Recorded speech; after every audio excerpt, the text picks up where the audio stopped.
This week we talk about what happened after the Revolutionary War.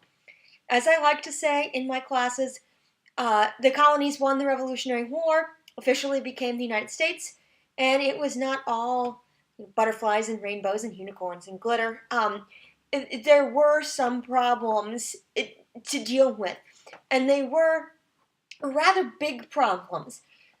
First of all, the young United States had set up what they called the Articles of Confederation, which was essentially the document that set out how the United States was going to be run and how things were going to work. The Articles of Confederation very specifically gave a lot of power to each individual state.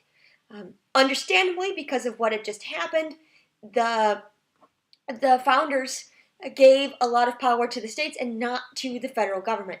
They specifically did that because they were afraid of a central, powerful government. It makes perfect sense. But what happened is because of that, you ended up with 13 states that kind of ran themselves and were only very loosely tied together. They had very separate ways of doing things, which caused problems.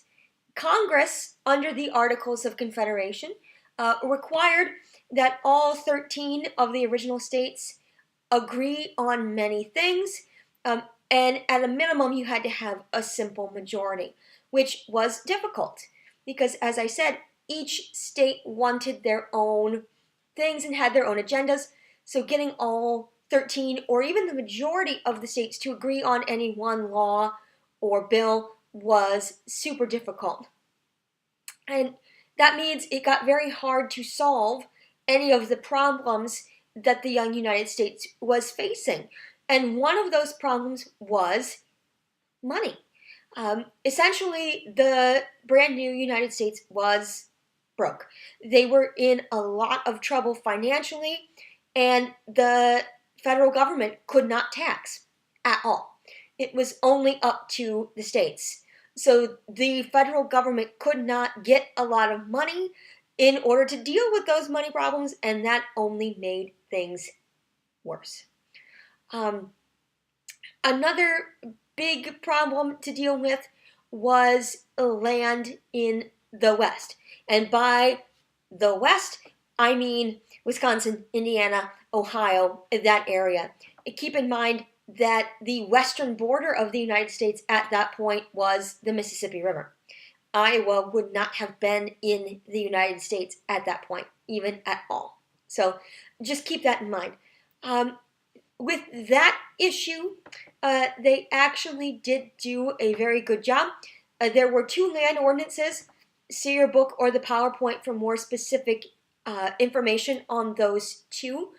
But they did lay out how that land in the West was going to be organized, how that land in the West would at some point become states, which is the process that they kept for years to come, which is how all of the other states really came into the Union and became full-fledged states. So just keep that in mind. And they also dealt a little bit with slavery in those states, discouraging it in places that would become Illinois, Wisconsin, Ohio, those areas. So they are moving in a specific direction when it comes to slavery, especially in the North, which is something to keep in mind.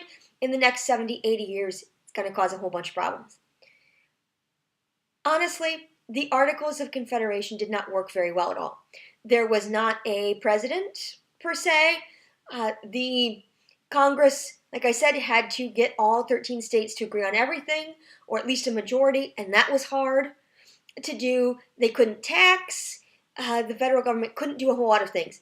So they were so restricted that the federal government could not govern efficiently.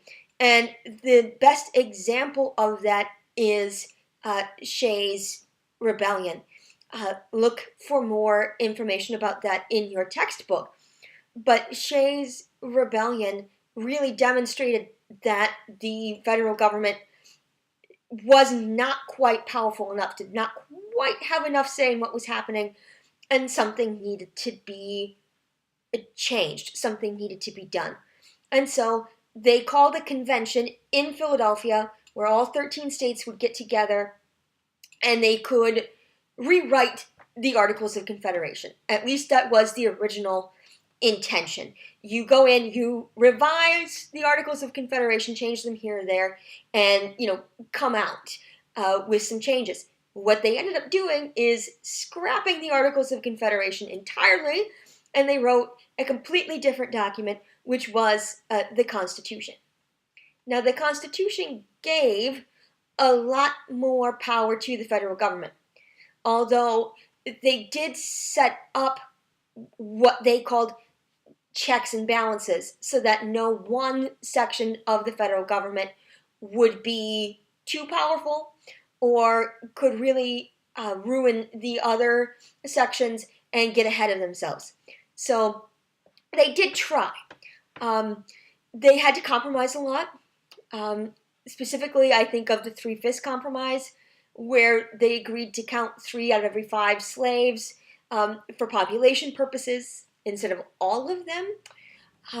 So something to think about. At the end of the day, and again, look at your textbook and the PowerPoints for more specifics, but at the end of the day, they compromised and they came out with the Constitution.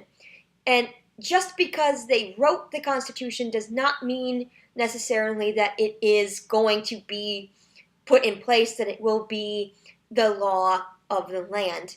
And so they had to go to the states and have at least a majority of the states say, yes, we want the Constitution, which was easier said than done. A lot of people were afraid of the Constitution. They were afraid that it gave too much power to the federal government, that things would get out of control. The people who were against the Constitution were called the Anti-Federalists. The people who were for the Constitution were the Federalists. Okay, simple enough. Again, look at your PowerPoint and the textbook there for more info. However, the Federalists, in the end, were victorious.